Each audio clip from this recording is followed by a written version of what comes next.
Episode 1 राजपूतों की शान और इस्लामी आक्रमणों की शुरुआत। मिडिवल इंडियन एपिसोड 1 अध्याय 1।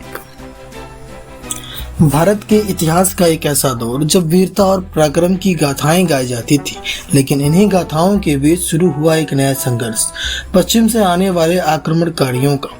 आज हम बात करेंगे मध्यकालीन भारत के पहले अध्याय की, राजपूतों के युग से लेकर मोहम्मद गोरी की जीत तक। तो सबसे पहले हम बात करेंगे भारत में बिखराव।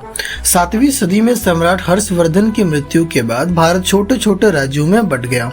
एक तरफ उत्तर भारत में राजपूत वंश जैसे चौहान, परमार, सोलंकी, जबकि दक्षिण में चोल वंश अपनी ताकत दिखा रहा था। लेकिन इसी बिखराव का फायदा उठाने वाला आने वाला था, जो कि पश्चिम से आने वाला था। राजपूतों की शान और कमजोरी। राजपूतों की वीरता बेमिसाल थी। वे अपनी आन बान शान के लिए जान तक न्यौछावर कर देते थे, लेकिन उनकी सबसे बड़ी कमजोरी थी आपसी संघर्ष। एकजुटता की कमी ही उनकी सबसे बड़ी हार का कारण बनी। महमूद गजनी का आतंक। फिर आया पश्चिम का लुटेरा महमूद गजनी। 1000 से 1027 ईस्वी के बीच उसने भारत पर 17 बार हमला किया। उसका मकसद लूट और धन था। उसका सबसे मशहूर हमला था 1025 यानी 1025 ईस्वी में सोमनाथ मंदिर पर, जहां से उसने असीमित संपत्ति लूटी।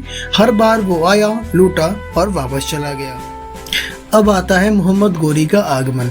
गजनी के बाद आया मोहम्मद गोरी, लेकिन उसका मकसद सिर्फ लूट नहीं था, बल्कि भारत पर स्थायी शासन करना था। 1191 ईस्वी में उसने पृथ्वीराज चौहान से तराइन की पहली लड़ाई लड़ी और हार गया। लेकिन 1192 ईस्वी में तराइन की दूसरी लड़ाई में उसने बदला ले लिया और जीत की हासिल की।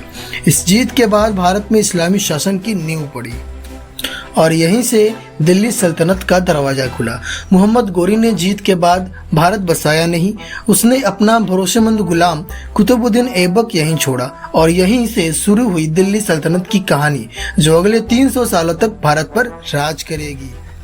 तो दोस्तों, यह था मध्यकालीन भारत का पहला अध्याय। अगले एपिसोड में हम देखेंगे दिल्ली सल्तनत का उदय और उसकी रोमांचक कहानियां।